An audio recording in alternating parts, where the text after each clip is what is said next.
하나님께서 천지 만물을 창조하신 다음에 인간들에게 내리신 아주 귀한 명령이 있습니다. 우리가 흔히 문화명령이라고 부르는데요, 창세기 1장 28절에 보면 생육하고 번성하여 땅에 충만하라, 땅을 정복하라, 바다의 물고기와 하늘의 새와 땅이 움직이는 모든 생물을 다스리라 라는 것이었습니다. 이 하나님의 명령을 수행하려면 몇 가지가 필요합니다. 정복하고 다스리려면 힘, 파워가 필요합니다. 그리고 생육하고 번성하려면 성관계가 필요합니다. 그리고 하나님의 명령을 수행하려면 기본적으로 먹고 살 수 있는 음식이 필요합니다. 이 모든 것을 하나님께서 주신 이 명령을 수행하는 과정에서 이런 것들이 필요하다는 걸 잘 아시고 허락해 주신 것들이죠. 그런데 중요한 것은 하나님의 다스림 아래에서 이런 것들을 사용해야 된다는 것입니다. 만일 하나님의 다스림을 벗어나서 이걸 사용하게 되면 그야말로 엉망진창이 되는 거죠. 자기의 힘을 절제하지 못하고 마구 사용하면 어떻게 될까요? 음식, 성 이런 걸 남용하면 어떻게 될까요? 하나님 그걸 잘 아시기 때문에 하나님의 다스림 아래에서 이걸 사용하게 하셨습니다. 선악과를 먹지 말라라는 것은 단지 열매 하나를 먹지 말라는 얘기가 아니라 하나님의 이 다스림 아래에 있어야 한다는 것을 말씀하신 것이었죠. 자, 그런데 인간들이 결국 타락하면서 하나님의 다스림을 거부하게 됩니다. 어떤 일이 일어났습니까? 이제 이 힘이 통제가 되지 않는 겁니다. 대번에 가인은 자기가 가진 힘으로 동생을 돌로 쳐 죽였습니다. 나중에 수많은 왕들이 등장합니다. 이 왕들이 통제하지 않고 자기 힘을 마구 사용할 때 어떤 일이 일어납니까? 그야말로 폭군이 되는 거죠. 그리고 많은 아내를 둡니다. 하나님께서 한 남자와 한 여자 사이에서만 허락하신 이 성관계가 이제 다 무너져 버리고 자기가 가진 힘으로 이걸 막 남용하게 됩니다.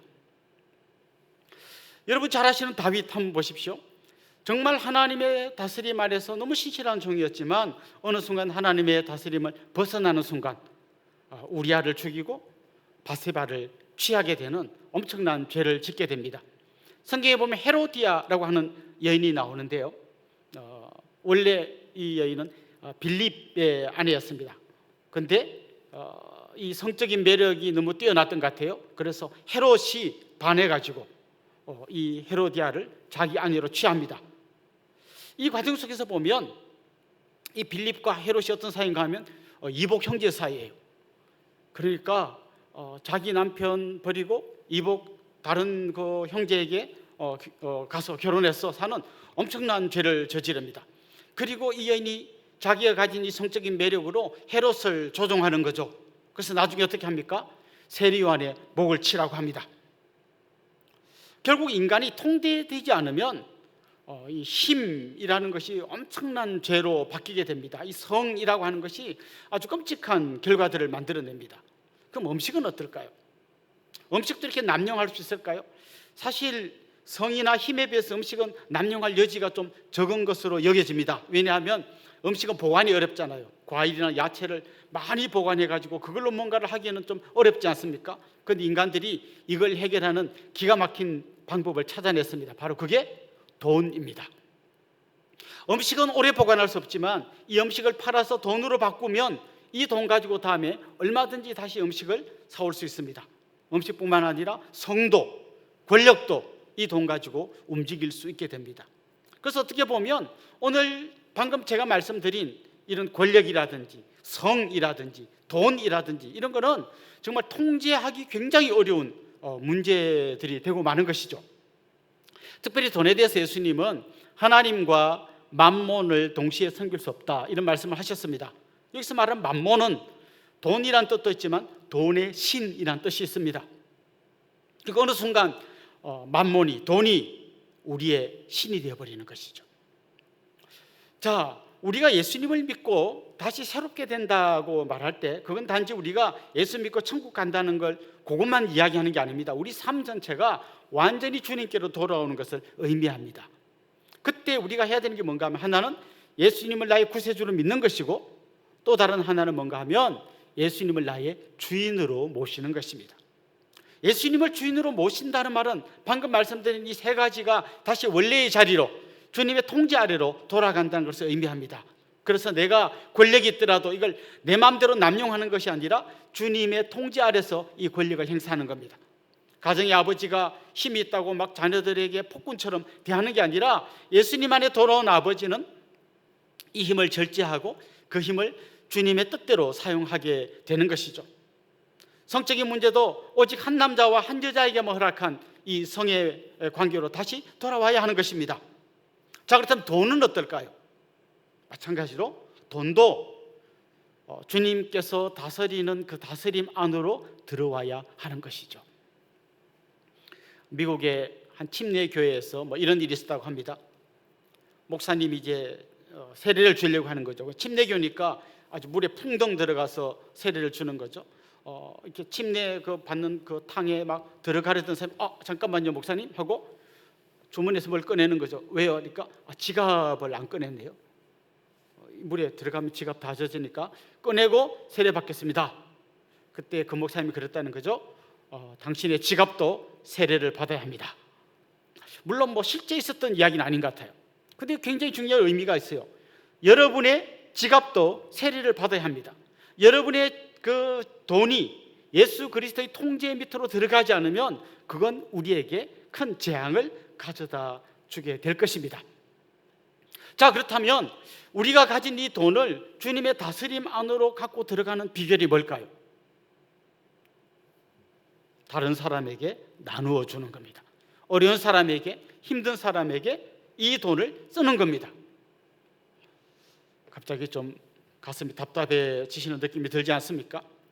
사실 이건 우리가 아는 경제 상식과 너무 다른 것이기 때문에 굉장히 힘듭니다. 여러분, 경제의 기초가 뭡니까? 여러분, 부자가 되는 가장 확실한 방법이 뭡니까? 많이 벌고 적게 쓰면 부자가 됩니다. 간단하죠? 많이 벌고 적게 쓰면 부자가 됩니다. 나는 많이 못 버는데요. 그럼 적게 쓰시면 그나마 좀 더 빨리 돈을 모을 수가 있습니다. 여러분, 가족들하고 외식해서 10만 원을 쓴다고 생각해 봅시다. 만약에 여러분이 은행에 돈을 넣어서 이자로 10만 원을 받으려면 얼마 정도 넣어야 될까요? 1.2%라고 계산하기 좋게 연 1.2% 되는 은행 이자인데 거기다가 내가 1억을 넣으면 한 달에 10만 원의 이자를 받을 수 있습니다. 물론 거기서 15%의 세금을 떼야 합니다. 그럼 내가 외식 한 번 안 하고 10만 원 아끼면 은행에 1억 넣어둔 효과가 있습니다. 그러네. 그럼 무조건 아껴야 되네. 그런데 성경은 이렇게 이야기하는 거죠. 돈의 노예가 되지 않으려면, 돈을 다스리려면 그 돈을 어려운 사람에게 흘려보내야 된다. 그렇게 이게 우리의 경제 상식이랑 맞지 않는 거예요. 어떻게든 한 톨이라도 더 모아야 하는데 어떻게 자꾸 나누어 주라고 합니까? 사람들은 그래서 이렇게 생각합니다. 결국 둘 중에 하나이다. 하나님 말씀에 순종함으로써 좀 가난하게 살든지 아니면 내가 부자가 되기 위해서 하나님 말씀을 순종하지 않든지 둘 중에 하나다. 순종하면 가난해지고 불순종해야 돈을 좀 모을 수 있다. 이렇게 생각하는 거죠.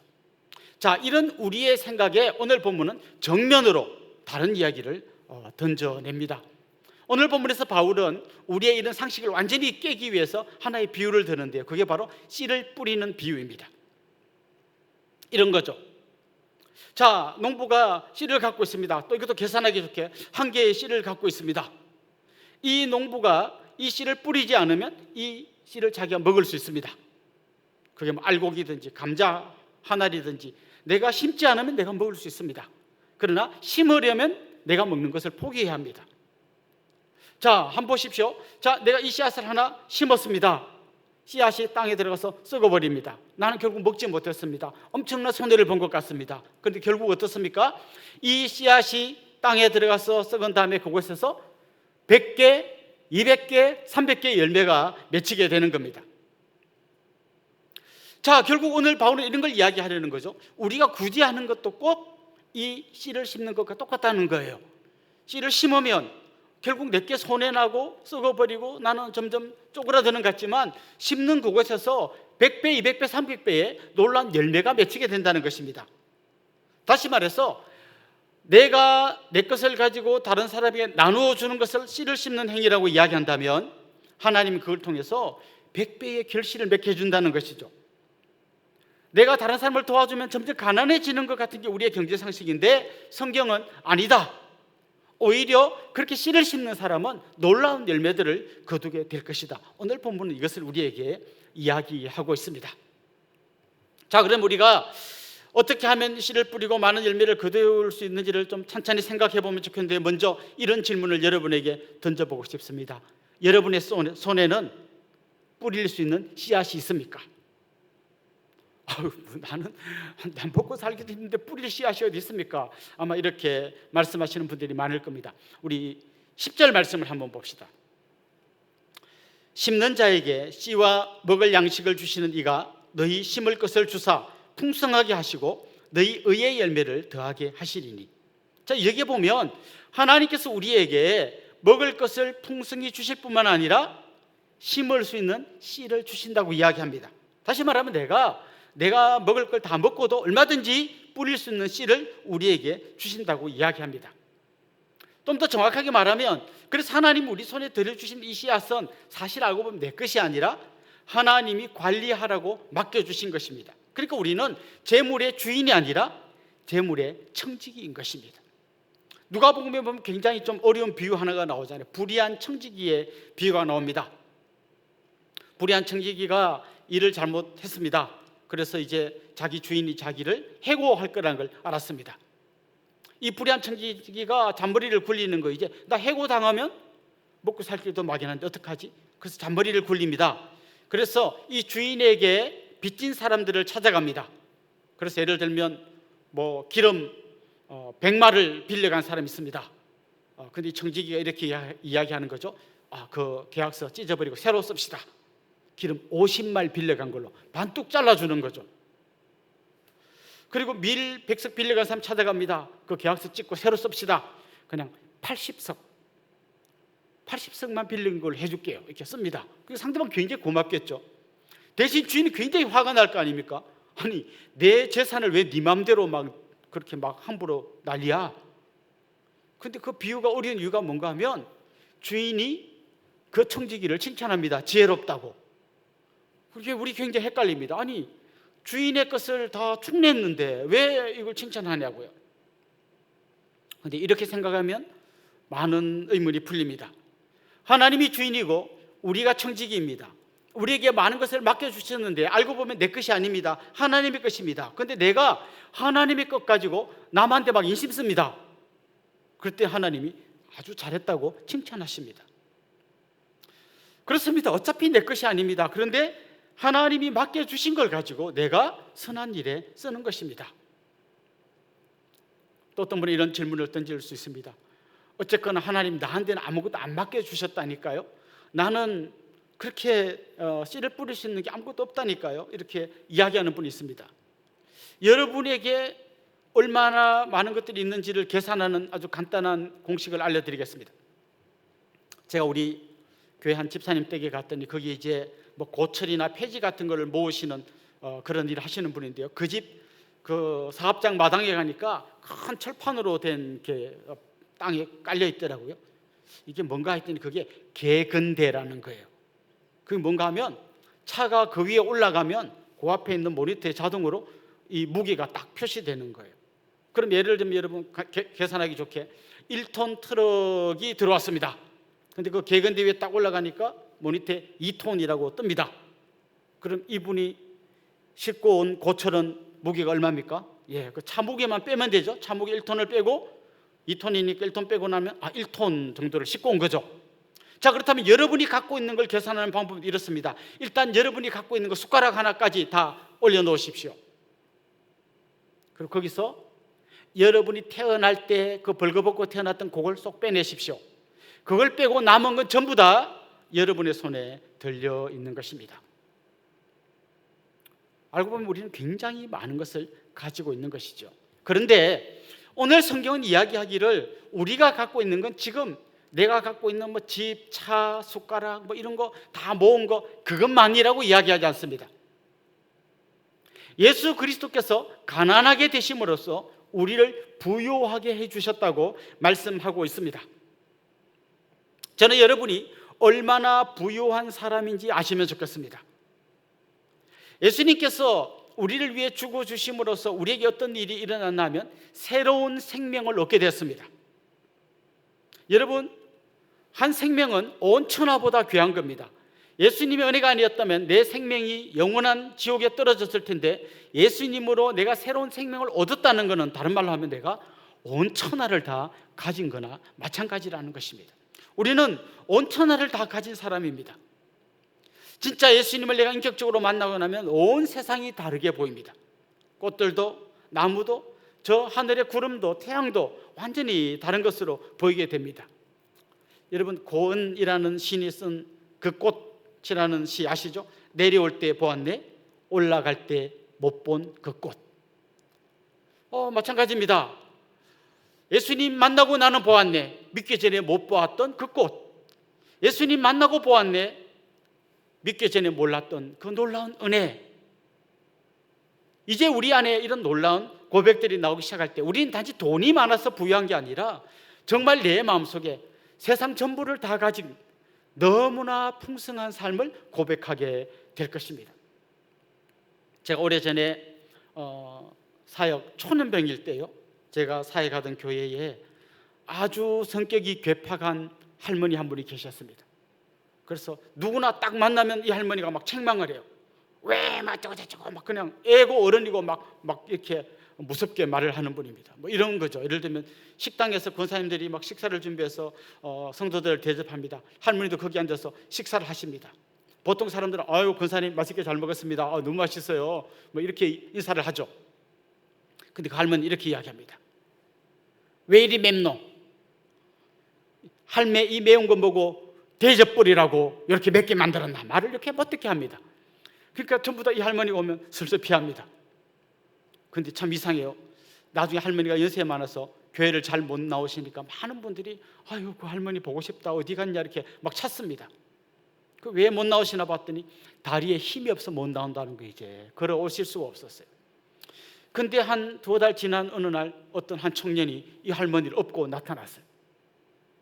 이 청년은 이 간질 정세가 있어가지고 직장 생활도 못하고 그냥 집에 있는 그런 형제입니다. 돈도 당연히 돈도 없죠. 그런데 할머니를 딱 업고 나타난 거예요. 매주 할머니를 업고 옵니다. 주위 사람들이 이야기합니다. 여보게 자네 몸도 안 좋은데 그러다가 어떻게 다치면 어쩌려고 할머니를 업고 오냐. 그때 그 청년이 이렇게 말했습니다. 제가 아무리 건강이 안 좋아도 할머니 한 분을 업을 만큼은 힘이 있습니다. 저는 이야기를 듣는 순간요, 이순신 장군이 생각나더라고요. 신에게는 아직 12척의 배가 있습니다. 저는 그 말보다 이 청년의 이 말, 저는 아직 할머니 한 분을 업을 만큼은 힘이 있습니다, 이 말이 이순신 장군의 말보다 더 멋지게 들리더라고요.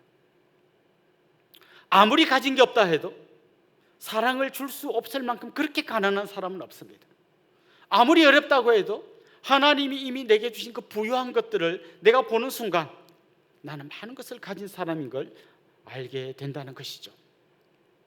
자, 그렇다면 여러분, 내가 가지고 있는 이 씨앗들을 어떻게 뿌려야 할까요? 오늘 본문 7절을 한번 봅시다. 이렇게 이야기합니다. 각각 그 마음에 정한 대로 할 것이요 인색함으로나 억지로 하지 말지니 하나님은 즐겨내는 자를 사랑하시느니라. 여기에 보면 인색함으로나 억지로 하지 말라는 것입니다. 이걸 뭐 안 할 수 없어서 억지로 한다거나 아니면 뭐 어떻게 하면 좀 적게 낼까 막 이렇게 해서는 안 된다는 것이죠. 왜냐하면 하나님은 우리를 바라보실 때, 하나님이 우리에게 무엇을 주실 때 한 번도 인색하게 주신 적이 없기 때문입니다. 우리 8절 한번 봅시다. 하나님이 너희 모든 은혜를 너희에게 넘치게 하시나니 이는 너희로 모든 일에 항상 모든 것이 넉넉하여 모든 착한 일을 넘치게 하게 하려 하심이라.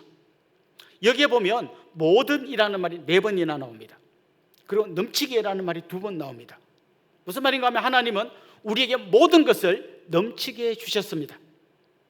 그래서 그 하나님 주신 넘치는 것으로 나도 또 다른 누군가를 도울 수 있게 해 주셨다는 것입니다.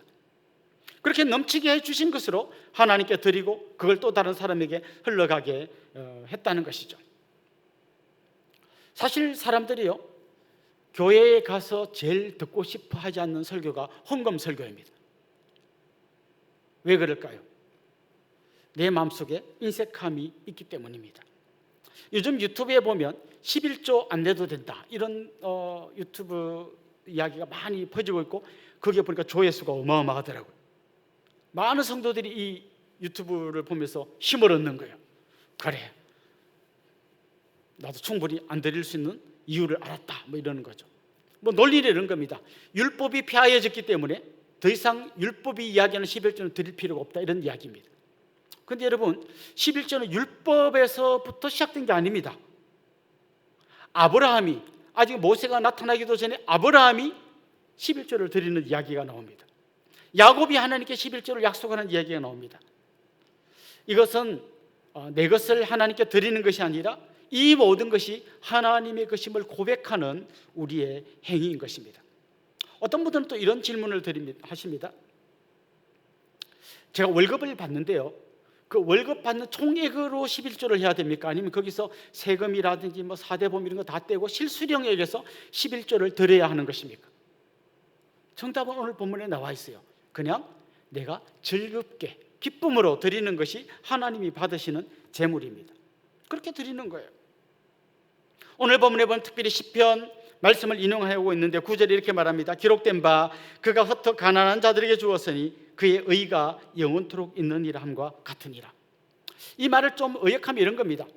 자기 것을 가난한 자들에게 줄 수 있는 사람은 누군가 하면 하나님께 의롭다함을 여김받은 하나님의 언약 백성들이라는 것입니다.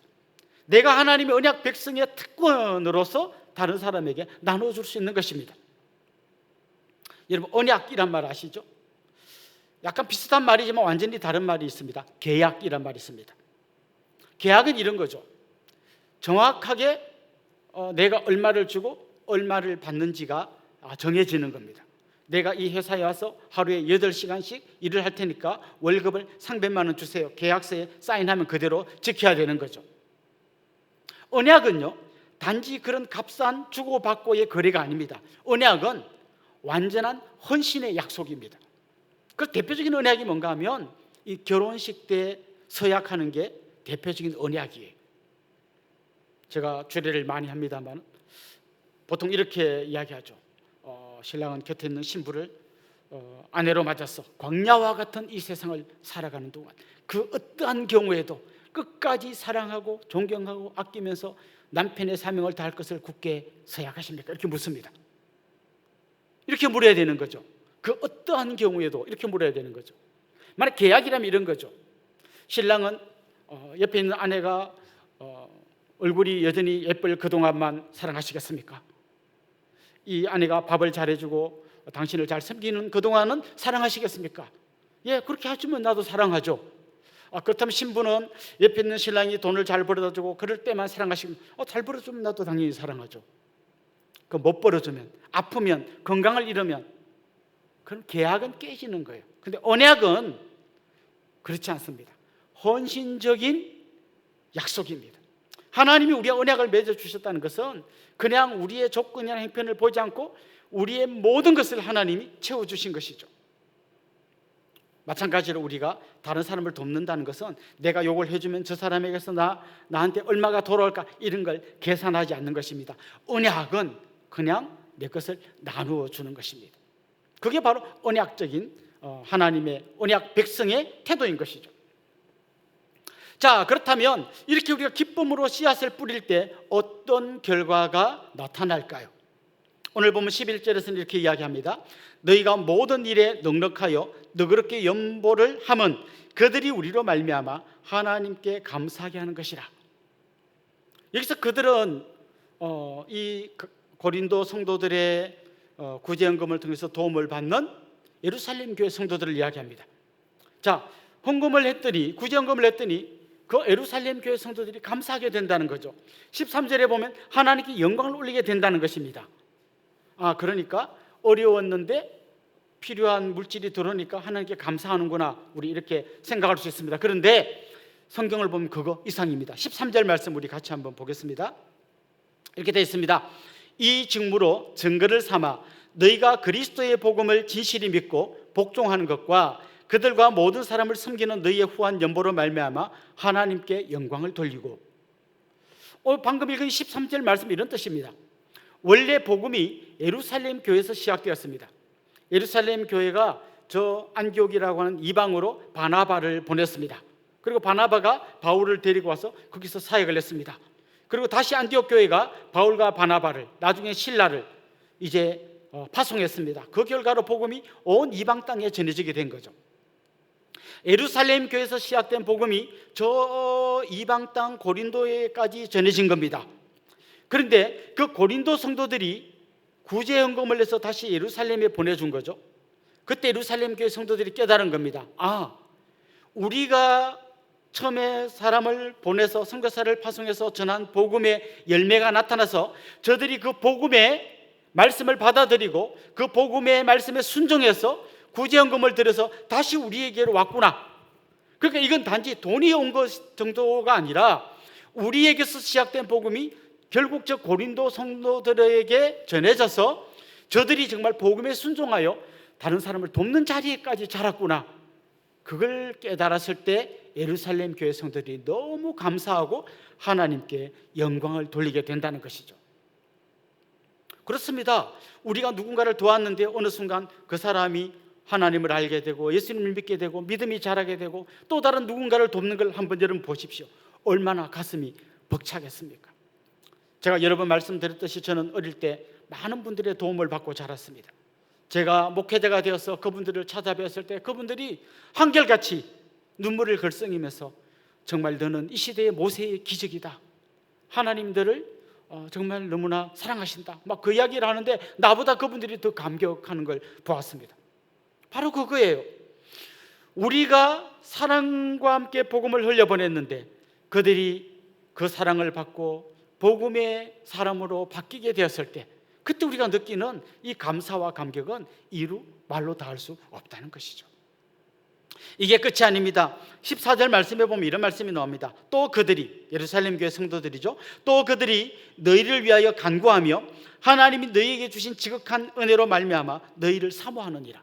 자, 이제 그 사랑을 받았던 예루살렘 교회 성도들이 고린도 교회 성도들에게 감사할 뿐만 아니라 그들을 보고 싶어하고 그들을 위해서 기도하고 너무너무 사모하는 그런 관계가 됐다는 거죠. 그럼 우리 쉽게 사랑이 흘러갔으니까 이렇게 됐겠구나 하겠지만 사실 여러분 잘 아시는 것처럼 유대인과 이방인은 절대 하나 될 수 없는 사람들 아닙니까? 물과 기름 같은 존재들 아닙니까? 유대인들은 이방인을 보고 정말 저건 개나 돼지하고 비슷한 존재라고 이야기하지 않았습니까? 이방인들은 유대인들을 굉장히 무시하지 않았습니까? 이들이 이 구제 헌금이 오고 가는 이 과정을 통해서 서로 사랑하게 되고 서로 보고 싶어하게 되고 서로 위해서 기도해 주게 되고 서로 사모하는 이런 관계로 바뀌게 됐다는 것이죠.